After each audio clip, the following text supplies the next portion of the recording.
रामाय रामभद्राय रामचंद्राय वेधसे रघुनाथाय नाथाय श्री सीताया पतये नमः। आज की इस पत्रकार वार्ता में उपस्थित आप सभी पत्रकार बंधुओं को प्रणाम करते हुए सभी को जय श्री राम। आज की यह पत्रकार वार्ता विशेष रूप से इसलिए रखी गई है, आप सबको विदित होगा कि 22 जनवरी 2024 को दोपहर 12:29 से लेकर के 12:30 तक मर्यादा पुरुषोत्तम भगवान श्री रामचंद्र जी के भव्य, दिव्य और नव्य निर्माणाधीन श्री राम मंदिर के पुनर्निर्माण और प्राण प्रतिष्ठा महोत्सव का सुनियोजित महोत्सव रखा गया है। यह आयोजन अयोध्या में होने जा रहा है। देश विदेश से धर्म, राष्ट्र, संस्कृति और राम मंदिर के लिए कार्य करने वाले महापुरुषों को आमंत्रित किया गया है। 4000 से अधिक 13 अखाड़े, अखाड़ा परिषद, विभिन्न संप्रदाय के संत महंत, आचार्य महामंडलेश्वर, श्री महंत एवं महंतों को भी आमंत्रित किया गया है। उनके सानिध्य में यह कार्य पूर्ण होने वाला है। ऐसी स्थिति में इतने दिव्य उत्सव में 550 वर्षों के संघर्ष के इतिहास में जब हम कोर्ट के द्वारा अपने राम जन्मभूमि के मंदिर निर्माण के लिए विजय प्राप्त करके और उसके बाद जब भव्य मंदिर का निर्माण हो जाता है, तो इस उत्सव को सनातन सेवा न्यास किस रूप में मनाएगा, इसकी विस्तार से जानकारी देने के लिए आज यह पत्रकार वार्ता रखी गई है। आपको बताना चाहूँगा, आए हुए सभी 11,000 के आसपास जितने भी हमारे अतिथि 22 जनवरी को इस भव्य प्राण प्रतिष्ठा महोत्सव में सम्मिलित होंगे, उन्हें सबसे पहले तो मैं शुभकामनाएं देना चाहूँगा कि उनका सौभाग्य है कि वह इस दिव्य क्षण के साक्षी बन रहे हैं। इससे बड़ा उपहार तो उनके जीवन में और कुछ नहीं हो सकता, परंतु सनातन सेवा न्यास एक छोटा सा प्रयास कर रहा है कि आए हुए सभी अतिथियों को इन 550 वर्षों के इतिहास को पुनः जीवंत करने के लिए और अपने आने वाली पीढ़ी को इस संघर्ष की कहानी को पुनर्जीवंत करने के लिए हमारे पूर्वज, हमारे पुरखे जिन्हों और कार सेवक के रूप में जिन्होंने अपने प्राणों की आहुति दी, उन सभी के इस दिव्य आत्मा को पुनः जीवंत करने के लिए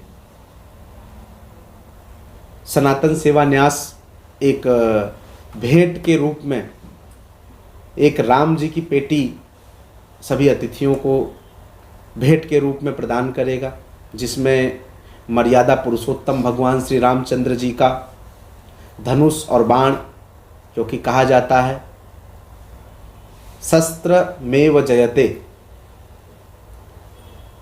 तो शस्त्र के रूप में उसके प्रतीक चिन्ह के रूप में एक धनुष बाण, दूसरा भगवान श्री रामलला जी के जन्म स्थान की रज, तीसरा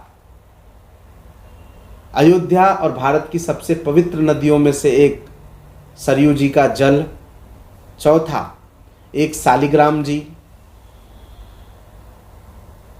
और पांचवा एक चांदी का सिक्का, जिसके अंदर 22 जनवरी प्राण प्रतिष्ठा महोत्सव अयोध्या अंकित किया जाएगा और वह एक स्मृति चिन्ह के रूप में अपने अपने मठ मंदिरों में और अपने घरों में लेकर के जाएंगे। अपने ज़िले में राम जी के प्रति श्रद्धावान, आस्थावान नागरिकों को उनका दर्शन कराएंगे। विशेष रूप से इसमें एक प्लेट ब्रास की रखी जाएगी जो कि उस 22 जनवरी के कार्यक्रम का एक विवरण होगा और जो लोग वहां पर उपस्थित हुए हैं उनको यह स्मृति चिन्ह विशेष रूप से दिया जाएगा ताकि इस गौरव का वह गुणगान कर सके।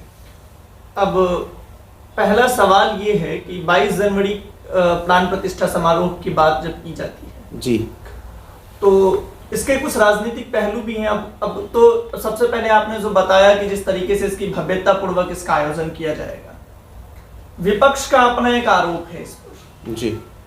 और विपक्ष का आरोप ये है कि जिस वो जो आमंत्रण दिया जा रहा है, अक्षत आमंत्रण, वो केवल उन लोगों को दिया जा रहा है जो बीजेपी या उस विचारधारा, एक विचारधारा विशेष से ताल्लुक रखते हैं। तो क्या ये सही है? और ये सवाल मैं आपसे इसलिए पूछ रहा हूं क्योंकि जब सनातन की बात होगी तो सर्वधर्म समभाव की भी बात होगी और सनातन सभी सनातनियों की बात होगी। ऐसे में क्या विपक्ष में वो नेता, जो विपक्ष में क्या वो सनातन नहीं है, उन्हें क्यों नहीं दिया जा रहा है? देखिए, श्री राम जन्मभूमि तीर्थ क्षेत्र के माध्यम से परिषद एवं संघ के कार्यकर्ताओं ने अलग अलग टोलियों को साथ लेकर के नगर, ग्राम, नगर और जिले के प्रत्येक घरों के अंदर घर घर जा कर के हल्दी, चावल, अक्षत, हल्दी और पुष्प दे करके, एक फलक, एक पत्रिका दे करके सभी को आमंत्रित किया गया है। इसलिए ऐसा तो कोई नहीं कह सकता कि हमको निमंत्रण नहीं मिला है। सर, कितने लोग आएंगे अप्रोक्सीमेट? आपका जो ट्रस्ट है वो कितने लोगों को देगी, कितने लोग शामिल होंगे उस चीज़ में? लगभग 9,000 के आसपास की तो हमारे पास सूचना थी, परंतु दिन ब दिन संख्या थोड़ी बढ़ती जा रही है। सब मिला करके 11,000 के आसपास लोग यहाँ पर सम्मिलित होंगे।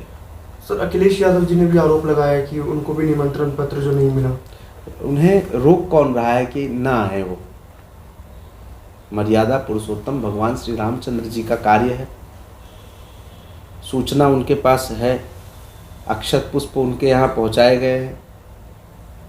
अब किसी विशेष आमंत्रण की अगर वह अपेक्षा रखते हैं तो थोड़ी सी व्यवस्थाओं को भी उन्हें ध्यान में रखना होगा, क्योंकि जिन्होंने राम जन्मभूमि को प्राप्त करने के लिए लड़ाइयाँ लड़ी, जिनके पूर्वजों ने कार सेवा के माध्यम से अपने प्राणों का बलिदान दिया, इनकी सरकारों के माध्यम से लाठियाँ और गोलियाँ खाई, चारों शंकराचार्यों को पीठ की ओर से आमंत्रित किया गया है, सादर आमंत्रित किया गया है।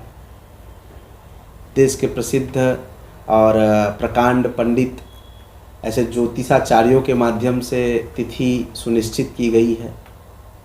सभी अखाड़े के संत महंत राजी खुशी के साथ में इस क्षण का आनंद लेने के लिए, क्षण के साक्षी बनने के लिए आ रहे हैं। तो एक बालक के रूप में मेरा तो यही निमंत्रण होगा कि पूज्य शंकराचार्य यहाँ इस क्षण के साक्षी बने और आएँ। रही बात ताली बजाने की और नहीं बजाने की, तो उत्साह का क्षण होता है तो तालियां तो अपने आप बजती हैं। एक आखिरी सवाल ये भी है कि अब एक विवाद ये भी खड़ा हुआ कि वो मूर्ति, जिस मूर्ति के लिए एक लंबा संघर्ष 500 वर्षों का चला, अब कहा जा रहा है कि उस जगह पर, राम जी के जन्मस्थली पर, वो नए मूर्ति का प्राण प्रतिष्ठा क्यों किया जाए? क्यों ना उसी मूर्ति को विराजित किया जाए? तो इस विवाद को आप कैसे देखें? जो पूर्व की हमारी मूर्ति है, जो 92 के पहले से भी स्थापित की गई है, भगवान श्री रामलला सरकार जी, जो कि एक पक्षकार रहे इस केस के, श्री रामलला सरकार विराजमान, रामलला विराजमान, उनकी जो गरिमा है और जिस प्रकार की आज तक का सम्मान है, राम तो राष्ट्र के प्राण हैं। इस मूर्ति की प्राण प्रतिष्ठा तो हो रही, परंतु विशेष रूप से बड़ी मूर्ति की स्थापना इसलिए हो रही है, शायद मैं गलत भी हो सकता हूं, परंतु अपने बुद्धि के अनुसार मैं कहता हूं। ट्रस्ट से कोई ऑफिशियल मुझे इस विषय में सूचना नहीं मिली है, परंतु इतना तो कहूँगा कि जितने लोग आ रहे हैं वहाँ पर दर्शन करने के लिए, तो छोटे रूप में रामलला जी का दर्शन नहीं कर पाते हैं, कई लोग नहीं देख पाते हैं। इसलिए एक बड़ा विग्रह होगा, श्री विग्रह होगा, तो आसानी से और सुलभता से दूर खड़े हुए व्यक्ति को भी रामलला सरकार के दर्शन हो सकते हैं। इसलिए थोड़ा सा बड़ा रूप दिया गया है, और जिससे दर्शन में सुलभता हो, और कोई विशेष कारण नहीं है। हाँ, उस दिव्य मूर्ति के अंदर प्राण डालने के लिए